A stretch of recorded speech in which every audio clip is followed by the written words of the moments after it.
Film की शुरुआत एक छोटी सी बच्ची को दिखाने से हुई जो इस वक्त अपने झूले में लेटी हुई थी। अचानक घर का दरवाजा खुला और अंदर एक साया आ गया। वो साया खुद को बच्ची का डैड कह रहा था, जो धीरे धीरे बच्ची के झूले की तरफ बढ़ने लगा। बच्ची उसकी शक्ल देखकर डर गई, रोने लगती है, पर क्योंकि इस वक्त उसके आसपास कोई नहीं था तो बच्ची की आवाज सुन नहीं पाती। और तभी वो काला साया उस छोटी सी मासूम सी बच्ची को मार देता है। इसके बाद सीन शिफ्ट होकर आता है एक फैमिली पर, जिसमें 3 लोग थे, एक डैड और उसकी 2 बेटियां। हाल ही में उनकी गाड़ी का एक्सीडेंट हुआ था जिसमें उनकी मॉम मारी गई। यह बड़ी बेटी का नाम सैडी था और उनके डैड एक डॉक्टर थे। घर में इनकी मॉम की एक तस्वीर थी। तस्वीर में जो सूट उन्होंने पहना हुआ था, सैडी वो सूट स्कूल पहन के जाती है क्योंकि अपनी मॉम की वो बहुत करीब थी और आज उसे अपनी मॉम की बहुत याद आ रही थी। स्कूल आकर जब उसने अपना लॉकर खोला तो वहाँ एक गला सड़ा सेब और खराब दही पड़ा हुआ था। इससे पहले कि सैडी को समझ पाती, वहाँ कुछ लड़कियाँ आकर उसे परेशान करने लगती है। वो उनसे बचने की कोशिश करने लगी और इस धक्का मुक्की में वो खराब दही सैडी के कपड़ों पर गिर गया, तो मजबूरन उसे अपनी मॉम का ये सूट अब बदलना पड़ना था। सैडी के डैड जब मरीजों को चेक कर रही थी तो उनके पास एक नया मरीज आया जो बेहद घबराया हुआ था। अब क्योंकि उसने सैडी के डैड से चेकअप के लिए पहले से नहीं पूछा था तो वो उसे कल आने को कहते हैं। जिस पर वो आदमी कहता है कि डॉक्टर साहब जरा ख्याल कीजिए, मेरा मामला बहुत संगीन है, आपको इस पर गौर करना चाहिए। मेरे 3 बच्चे थे पर 1 साल के दौरान में ही तीनों की मौत हो गई। अब उनके अचानक मरने की वजह से सबको लगता है कि मैंने ही उन्हें मारा, पर ऐसा नहीं है। भला मैं अपने बच्चों को ही क्यों मारता? ये काम एक मॉन्स्टर का है जिसका नाम बुगीमैन है, जो एक काला साया है, आत्मा है और वो हमारे घर पर है। जो कहकर वो सैडी के डैड को मॉन्स्टर की पेंटिंग दिखाता है और बताने लगा कि ये पेंटिंग मेरी बड़ी बेटी ने बनाई थी। और कहा जाता है कि वो मॉन्स्टर सिर्फ उन्हीं बच्चों को अपना शिकार बनाकर मारता है जिनके माँ बाप अपने बच्चे पर ध्यान नहीं देते, उनके साथ टाइम नहीं गुजारते। अब उसकी बातों से हमें पता चला कि शुरुआत वाली जो छोटी बच्ची थी जो झूले में लेटी थी वो इसी मरीज की बेटी थी जिसे उस काले साये, उस मॉन्स्टर बुगीमैन ने मार दिया। अब क्योंकि ये सारी बातें डॉक्टर इन्हीं सैडी के डैड के लिए अजीबोगरीब थी तो वो उसकी बातों का यकीन नहीं करती और कोई बहाना बनाकर दूसरे कमरे में आकर पुलिस के नंबर पर कॉल कर देती है ताकि पुलिस आकर उसे गिरफ्तार कर ले। उन्हें लग रहा था जैसे उसका ज़हनी तवाज़ुन खराब है। अब तक सैडी भी स्कूल से घर वापस आ चुकी थी। वो अपनी मोम का सूट जिस पर दही गिर गया था उसे वॉशिंग मशीन में डाल देती है धुलने के लिए, लेकिन फौरन उसने अपना सर ऊपर उठाकर देखा क्योंकि उसे घर में किसी के होने का एहसास हो रहा था।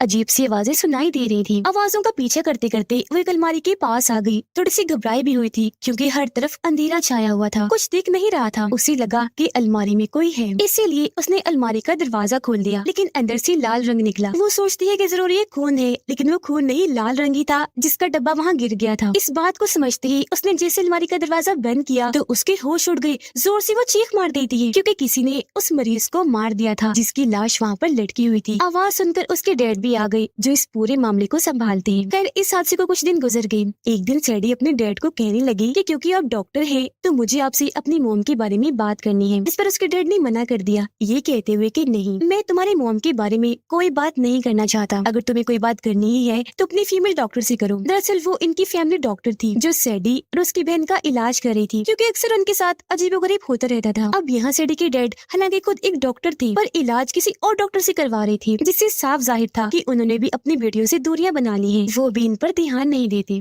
रात को सैडी इंटरनेट पर कुछ वेबसाइट्स को तलाश कर रही थी जिसमें वो जानना चाह रही थी कि आत्माओं से राब्ता कैसे बनाया जाए क्योंकि वो अपनी मोम से बात करना चाहती थी। तभी उसके पास उसकी छोटी बहन आकर बताती है कि मेरा दांत हिल रहा है क्योंकि ये टूटने वाला है। अब यहाँ उनका रिवाज था कि जब भी बच्चे का दांत हिलता था तो उसे निकालने के लिए दांत को रस्सी से बांधकर दरवाजे के हुक के साथ अटका दिया जाता था ताकि जब दरवाजा बंद हो तो एक झटके से ही दांत निकल जाए, बच्चे को ज्यादा तकलीफ भी ना हो, ना ही ज्यादा खून बहे। अब सैडी उसके दांत को रस्सी से बांधकर दरवाजे के हुक के साथ अटका देती है। उसने उल्टी गिनती, इन्हीं 3 2 1 के बाद दरवाजा बंद करना था, लेकिन अभी वो 2 पर ही थी कि एकदम दरवाजा बंद हो गया जिससे बच्ची को तकलीफ हुई। रोते हुए वो सैडी से कहने लगी कि तुमने तो कहा था कि 3 2 1 के बाद बंद करूंगी, तो पहले ही क्यों कर दिया? जो सुनकर सैडी काफी हैरान रह गई क्योंकि ये काम उसका नहीं बल्कि उसी बुरे मॉन्स्टर काले साए बुगीमैन का था जो अब यहाँ आ गया था इन दोनों को अपना शिकार बनाने के लिए। और फिर धीरे धीरे करके वो उस दांत को भी अपने अंदर समा लेता है। अगले दिन जब ये दोनों बहनें अपने डॉक्टर के पास गईं, डॉक्टर इनसे कहती है कि आज तुम्हारा एक टेस्ट है, तुम्हें अपने डर पर काबू पाकर इस टेस्ट को पास करना है। इतना कहकर वो पूरे घर में अंधेरा करवा देती है। बीच में एक लाल रोशनी रख देती है जो धीरे धीरे करके जलना शुरू हो रही थी। लेकिन इसी वक्त घर में सैडी की छोटी बहन बुगीमैन को देख पा रही थी। वो धीरे धीरे उसके करीब आ रहा था, उसे बहुत डर लग रहा था। फिर एक वक्त ऐसा आया जब बुगीमैन उसके बहुत करीब आकर बस उसे मारने ही वाला था कि तभी वो जोर से चीख मार देती है और उसके ऐसा करने से डॉक्टर पूरे घर की लाइट्स ऑन करवा देती है, पर तब तक बुगीमैन वहाँ से जा चुका था। अब सैडी अपने घर में होने वाली उस मरीज की मौत पर काफी रिसर्च कर रही थी, जिस बीच उसे वो फोन भी मिल जाता है जो उसके डैड के पास तब था जब वो उस मरीज से बातें कर रही थी, साथ ही मरीज के घर का पता भी। उसके डैड की आदत थी कि जब भी वो किसी मरीज के साथ बातें करती थी तो उसे रिकॉर्ड कर लिया करती थी, और अब जब सैडी वो रिकॉर्डिंग सुनती है तो उसे भी लगने लगता है कि हाँ, सच में कोई साया, कोई ऐसी आत्मा है जिसने उस आदमी के बच्चों को मारा होगा, और अब वो यहाँ हमारे घर भी मौजूद है। यहाँ सैडी को वो डायरी भी मिल जाती है जिस पर उस मरीज की बेटी ने उस मॉन्स्टर बुगीमैन की तस्वीर बनाई थी, और यहाँ सैडी पहली बार उस मॉन्स्टर को देख पाती है। ये तस्वीर वो अपनी बहन के पास लेकर गई, पूछती है क्या तुमने ऐसे किसी मॉन्स्टर को घर में महसूस किया या देखा है? उसकी बहन कहती है कि हाँ, देखा है, मुझे क्योंकि डर लगता है तो मैं हमेशा अपने साथ बड़ी सी सफेद रोशनी वाली बॉल लेके सोती थी, पर मॉन्स्टर ने मेरे पास आकर उसे तोड़ दिया, और तब मैंने उस मॉन्स्टर को महसूस किया और देखा था। इन दिनों सैडी बहुत परेशान थी, उसके घर में जो अजीबोगरीब चीजें चल रही थी उनकी वजह से, और अब क्योंकि उसके पास मरीज के घर का पता आ गया था तो वो फैसला करती है कि मैं वहाँ जाकर चेक करूंगी कि कहीं ये सारी आत्माओं भूतों का ताल्लुक वहाँ से जुड़ा हुआ तो नहीं है। जब ये वहाँ गई तो वहाँ बहुत सारी जली हुई मोमबत्तियाँ पड़ी हुई थी, पर क्योंकि यहाँ कोई नहीं था तो वो अपना फोन नंबर फ्रिज पर लेकर यहाँ से जाने लगी, लेकिन तभी उसके सामने एक औरत आ गई जो खुद को उस मरीज की वाइफ बताती है। सैडी से पूछती है कि तुम कौन हो और यहाँ क्या कर रही हो? सैडी जवाब देती है कि हमारे घर में पिछले कई दिनों से अजीबोगरीब चीजें हो रही हैं। कोई ऐसा साया है जो हमारे घर में आ चुका है और बार बार हमें जान से मारने की कोशिश करता है। जो बात सुनकर मरीज की वाइफ समझ गई कि इनके घर पर भी उस मॉन्स्टर बुगीमैन का साया है। यह सैडी उससे पूछती है कि मैं यहाँ इसलिए आई हूँ ताकि जान सकूं कि उस मॉन्स्टर से पीछा कैसे छुड़वाया जाए, तो आप हमारी मदद कीजिए, इसमें हमें क्या करना चाहिए? जो सुनकर मरीज की वाइफ जवाब देती है कि अफसोस, ऐसा कोई तरीका नहीं है जिससे तुम उस मॉन्स्टर से बच सकती हो। वो कभी तुम्हारा पीछा नहीं छोड़ेगा, तुम जहाँ जहाँ जाओगी वो वहाँ ही आ जाएगा, और ये सिलसिला तभी खत्म होगा जब तुम जान से मारे जाओगे। उस मॉन्स्टर को बुगीमैन कहते हैं, जो तुम्हारे डर का फायदा उठाकर पहले तुम पर हावी होता है, फिर तुम्हारे ही फैमिली मेंबर्स की आवाजें निकालता है। अब जाहिर है इस वजह से जब तुम बहुत ज्यादा डर जाते हो तो वो तुम्हारी जान ही ले लेता है। पर हाँ, इसकी एक कमजोरी या कहीं की कमी है, और वो है रोशनी। रोशनी से इसे बहुत डर लगता है। उनकी ये बातें चल ही रही थी कि तभी यह सच में बुगीमैन आ जाता है, जिसे देखकर मरीज की वाइफ सैडी को कहती है कि खड़ी रहो, आराम से, हिलना नहीं। और अब जैसे उसने बुगीमैन पर गोली चलाई,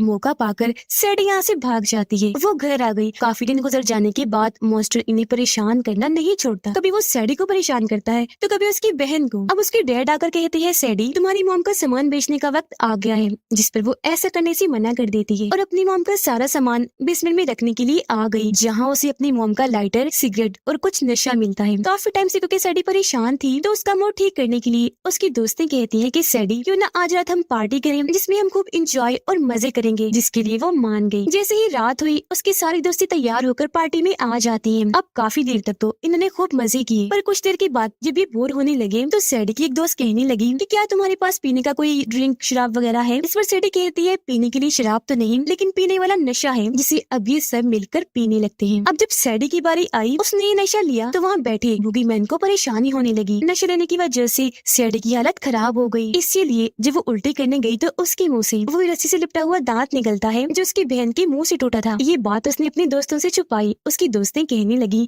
कि शायद तुम्हारी तबीयत ठीक नहीं, चलो थोड़ा आराम कर लो, एक जगह पर बैठ जाओ आराम से। जो कहने के बाद वो उसे एक अंधेरे कमरे में बंद कर देती है। अब सैडी पहले ही काफी परेशान थी क्योंकि जानती थी कि यहाँ आसपास जरूर बुगीमैन है, और अब उसका डर और बढ़ गया क्योंकि अंधेरे कमरे में जो बंद थी, जी हाँ, सच में तभी बुगीमैन आकर उस पर हमला कर देता है, उसे मारने की कोशिश करने लगा। सैडी अपनी जान बचाने के लिए जोर जोर से चिल्लाई, दरवाजे के पास आकर पीटने लगी, दरवाजा खोलने का कह रही थी। उसकी ऐसी हालत देखकर उसकी एक दोस्त ने जल्दी से दरवाजा खोल दिया। वो डरते हुए पहले तो बाहर आई, लेकिन अपनी एक दोस्त को जोरदार थप्पड़ लगा देती है, कहने लगी कि तुम्हें मुझे अंधेरे कमरे में बंद करने की क्या जरूरत थी। उसकी इस हरकत पर बाकी दोस्तों को बहुत बुरा लगा। वो घर से बाहर निकल जाती है, ये कहकर कि सैडी पागल हो गई है। अब क्योंकि घर में पार्टी चल रही थी तो सैडी के डैड ने अपनी छोटी बेटी को टाइम पास करने के लिए वीडियो गेम लगाकर दे दी थी, जहाँ तभी बुगीमैन आ गया उस पर हमला करने के लिए। लेकिन सैडी की बहन उससे बचने के लिए बार बार वीडियो में तेज रोशनी जलाने लगी ताकि वो उसे वहाँ से भगा सके। लेकिन गेम में एक वक्त ऐसा आ गया जब बच्ची से लाल रोशनी पैदा हो गई और अब बुगीमैन को मौका मिल गया था उसके अंदर आने का या उसे मारने का। पहले तो वो उसे खूब पीटता है, फिर उठाकर उसे दूर पटक कर मारता है। इस वजह से वो जोर से चिल्लाई क्योंकि जख्मी हो गई थी। तब उसकी आवाज सुनकर सैडी और उनके डैड यहाँ आई, फौरन उसे हॉस्पिटल ले जाने लगे। हॉस्पिटल आकर सैडी उसे कहने लगी कि जिस मॉन्स्टर को तुमने महसूस किया उसे मैंने भी किया, तो हमें इस बारे में डैड से बात करनी चाहिए। अब सैडी के पास उस मरीज की वाइफ की कॉल आई जिसे बता रही थी कि मैंने उस मॉन्स्टर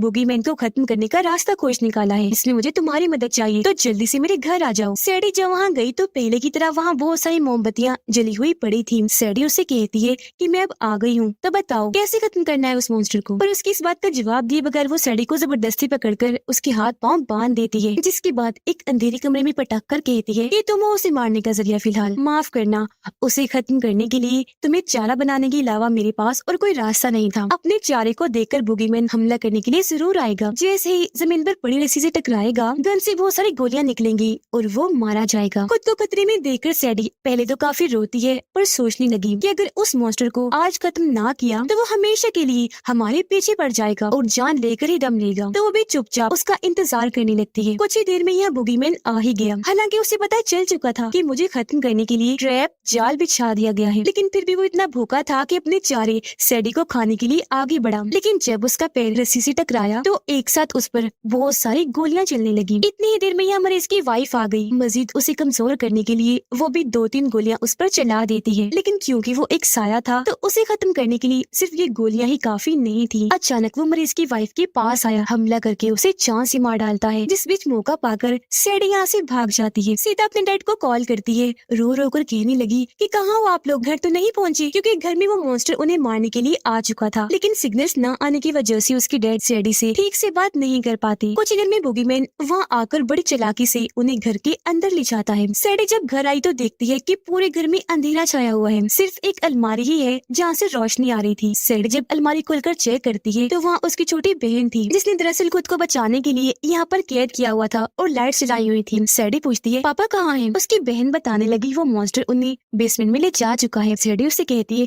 अच्छा ठीक है, तुम इंतजार करो, मैं पापा को देखने चाहती हूँ। और जब वो नीचे आई तो देखती है कि बुगीमैन ने इस पूरी ही जगह पर अपना कब्जा कर लिया है। सारी दीवारें काली हो गई हैं, साथ ही उनके डैड को भी अपने कब्जे में कर रखा है, वो बेहोश है। सैडी सोचती है कि शुक्र है एक बात अच्छी है कि वो मॉन्स्टर मरीज की वाइफ के घर से क्योंकि बहुत सारी गोलियां खाकर आया है, तो अब उसे मारना आसान होगा। हम अगर उसे मारकर और जख्मी कर दे तो सवाल ही पैदा नहीं होता कि वो मरने से बच जाए, उससे खत्म होते ही हम बच जाएंगे। ये सोचकर वो डंडा उठाती है, उसे मारने के लिए चली जाती है, लेकिन वो इतना ताकतवर था कि बड़ी आसानी से डंडे को पकड़ के तोड़ देता है। इसी बीच डंडे का एक छोटा सा टुकड़ा वहाँ बच गया जो नोकदार था और चाकू के तौर पर काम आ सकता था, लेकिन फिलहाल वो सैडी की पहुंच से बहुत दूर था। वो सोचती है कि मैं जल्दी से इसे उठाकर बुगीमैन के अंदर घुसा देती हूँ, लेकिन वो तब तक उसके जिस्म से जान निकालना शुरू हो गया था। पर इसी बीच उसके डैड जाग गए जो बुगीमैन को जोरदार धक्का देकर दूर हटा देते हैं। तभी यहाँ सैडी की बहन आई जिसके हाथ में एक स्प्रे था। बुगीमैन उसे देख चुका था और इसे अपना आसान शिकार समझकर हमला करने के लिए आगे बढ़ा, लेकिन सैडी की बहन को तब तक अपनी मोम का लाइटर मिल गया था। लाइटर जलाकर स्प्रे के जरिए उसने जैसे ही चिंगारी जलाई, वहाँ काफी बड़ी आग की स्प्रे बुगीमैन पर लगने लगती है। अब एक तो वो वैसे ही आग से डरता था, ऊपर से रोशनी भी बन गई थी, तो वो हारता हुआ नजर आ रहा था। पर एक वक्त ऐसा आया जब स्प्रे खत्म हो गया, वहाँ अंधेरा छा गया, तो अब बुगीमैन इन्हें मारने वाला था। लेकिन यहाँ सैडी की बहन को पेट्रोल मिल जाता है, जिसे वो सारा का सारा बुगीमैन पर डाल देती है। खुशकिस्मती से लाइटर चल पड़ा, जिसे ऑन करके ये बुगीमैन पर छोड़ देते हैं। पेट्रोल ने जैसे आग पकड़ी, पूरे ही बुगीमैन को आग लग जाती है और वो जलकर भस्म हो जाता है। यहाँ आखिरकार इस आत्मा शैतान मॉन्स्टर बुगीमैन का खात्मा हुआ,